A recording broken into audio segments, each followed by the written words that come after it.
Aminado naman ang aktres na si Rica Paralejo na nangapa siya sa unang araw ng taping ng MMFF entry na Manila's Finest. Nanibago raw siya sa kanyang pagbabalik pelikula. Nasa frontline ng balitang yan si News 5 Entertainment correspondent Von Belenario.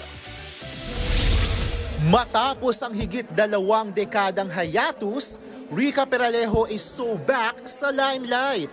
At kaabang-abang talaga ang kanyang pagbabalik big screen sa MQuest, Signal at Spring Films produce na MMFF entry ang Manila's Finest.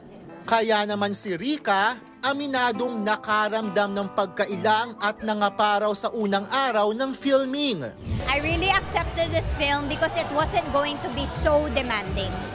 It's just right. Parang medyo may konting awkwardness lang in the first day. And then, after a few takes, nag-warm up na ako. Isa si Rica sa mga bumilib sa inilabas na teaser ng Manila's Finest sa iba't ibang online platform. Talagang parang ako in awe. Because for one, I am very, very excited to see the whole film to be put together because of our director. Our director kasi is like super good with cinematography.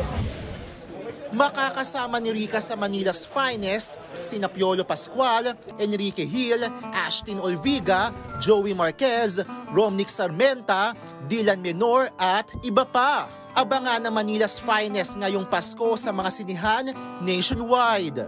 Nagbabalita mula sa Frontline, Von Belenario, News 5.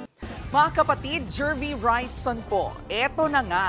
Para sa latest showbiz news at iba pang kay-alaman, mag-follow at mag-subscribe na sa social media pages ng News 5.